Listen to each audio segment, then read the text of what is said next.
welcome back to StarrSoap's channel. How are you today? I'm doing good. StarrSoaps is located here in Stratford, in the Taranaki, in New Zealand. And today we have been challenged to do an isolation inspiration project, and that's right behind me. Can you see it? Curing away here. So for my personal inspiration, we were supposed to use an item of clothing from our own wardrobe. I bent the rules slightly and I used an item of clothing from a teacher of mine when I was little. Miss Woods was her name, and she used to wear really groovy clothes, often with really neat floral prints like roses and lavender. So I made lavender and rose soap, but unfortunately my camera died on me, like completely died on me. I think my cat's trying to come in, sorry. That's right, my camera died completely on me, so the only part of the footage that I got was mixing the lye, but that wasn't a unique thing for me. I usually just make my lye water using distilled water and caustic soda or sodium hydroxide, but I decided to make 100% coconut milk soap in these two behind me. So we have rose and lavender right here. And those soaps have 100% coconut milk in place of water, which is really neat, and it makes for a super creamy and milky lather in the final soap, which I love. So I might go ahead and do that again, but it was tricky and I had to work much more quickly and sort of think more on my feet because the soap was going thick quickly and it was quite different to how I usually soap. So I am kind of a bit sad I didn't get to show you the whole process, but I am very happy with the final soaps. And I will show you several photos that I took of them. And then to kind of make the video a bit more interesting, I've added in some rose bath bomb making as well for you guys. So that's my isolation soapy inspiration. Thank you so much to the soap making group, the YouTuber soap making collaboration group, and trying to help us all to keep us inspired throughout this time and keep us creating, keep us positive. I hope you're all doing well, staying at home and staying safe, and I'm thinking of you all, and yeah, I hope you enjoy the video.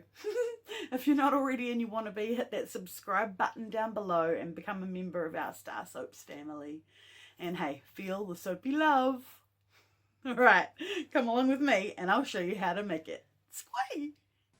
Okay, so there's our oils, and today we're going to be making lye a little bit differently than we usually do. We have frozen coconut milk here, a whole lot of it, and we've got our caustic soda measured out here as well, and I'm just going to add a little bit at a time to my frozen coconut milk and stir, and keep stirring and adding a little bit more, stir, add a little bit more. The idea being that the exothermic reaction is slowed right down by the frozen coconut milk, and we hopefully won't burn off any of the good sugars and lovely things that are in the coconut milk that we want to keep for our soap. So we mix, add a little bit more, mix, and the idea is that we end up with a lye solution that is all coconut milk, which is pretty groovy. I don't do it very often because I tend to like to keep my soap very cool and soap very fluid, whereas this soaping method, it can be a bit difficult to do that. I know for this particular batch I had a little bit of difficulty, but I was working with scents that I know very well, and I know they slow down trace, like my lavender for example.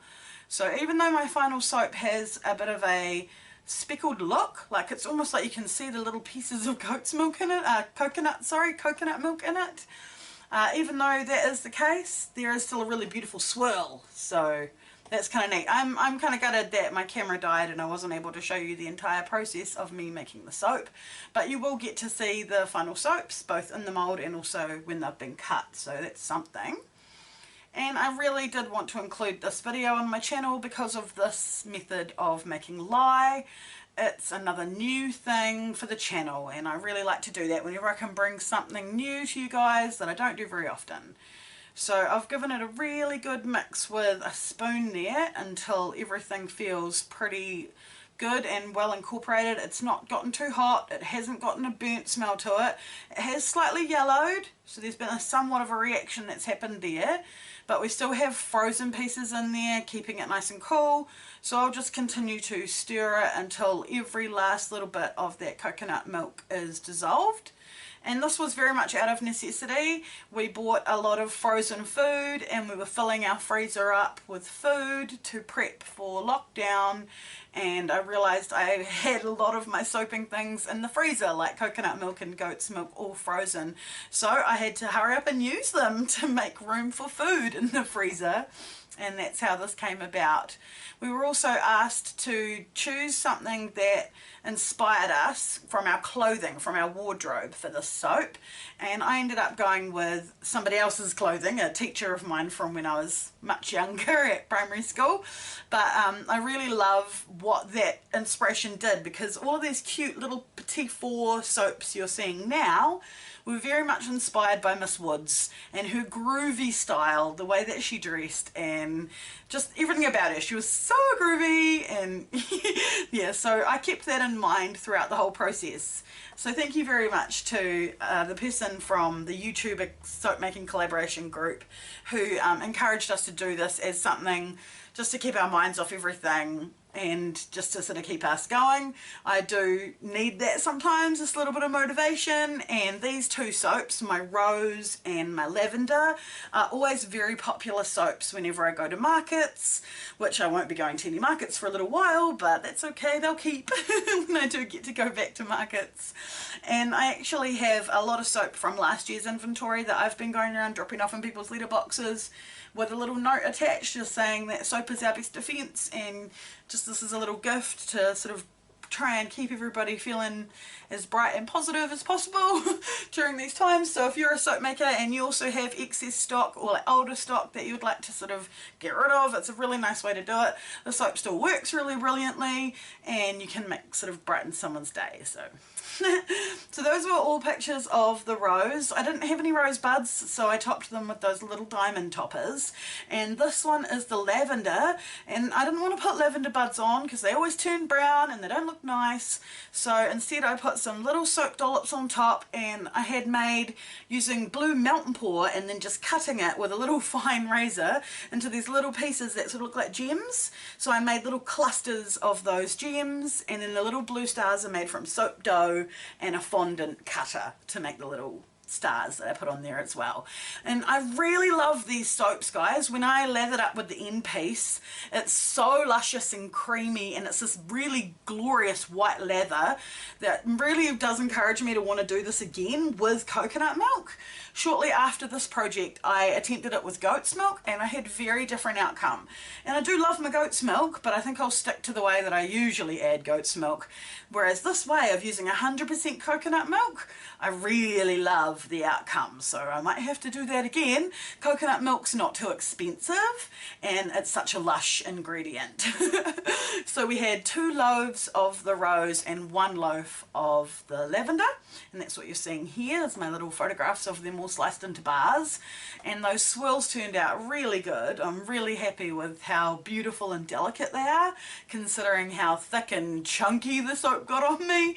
So it's always a nice feeling when you feel like you kind of whipped it into submission and made it work, even though it was trying to throw you, you know, spinners in your works. Some of these swirls really do inspire the imagination, so do leave me some comments below of what you see. I actually thought that I could see like birds in one and faces in some of them. Really beautiful and really, really lovely delicate florals. I do think the rose soap, it has more of a geranium and more of a rose geranium scent than your sort of traditional grandma rose scent, and I think that by adding that top note with the geranium, it seems to make it a little bit more younger and a bit more relevant. I personally like it, and I know that I'm not the biggest fan of some rose scents. So we're going to jump over now to me making some bath bombs. simply because I didn't want to rip you guys off and leave you with not very much footage here. So I'm actually making a batch of rose bath bombs here for a lovely local lady who has started buying sort of like 6 bath bombs every couple of months or so, and it's been nice to have that support. I obviously haven't heard from her since everything went a little bit crazy, but I'm sure that she'll be back in touch as soon as we kind of go back to normality a bit. She likes these citrus seashells usually, so I managed to encourage her to try the rose ones, and that's what I'm making. And this is what I use the rose buds for. I really like how they turn out in the bath bomb rather than risking it in the soap and it maybe turning brown and yucky, because nobody likes that. So yeah, please sit back and relax and enjoy watching me make rose bath bombs.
very simple design. A little bit of coloured Epsom salt goes into the middle of each bath bomb, and all that is Epsom salt, and I put it into a little Ziploc bag with a little bit of mica and shake it all around until the salt's completely coated in the mica. It's really beautiful, and it works as a great topper for your soaps, or even as a topper for your bath bombs, or mix it through some plain Epsom salt to zhuzh up your bath salts. It's a really neat way to and so easy to decorate with. So here are my final rose bath bombs, and I'm pretty stoked at how they turned out. I do hope you enjoyed hanging around and watching and seeing all these creations that I made. Thank you again to the YouTuber Soap Making Collaboration and all of the support from you guys. And I'll hope to see you in my next video. Feel the soapy love, guys. Bye!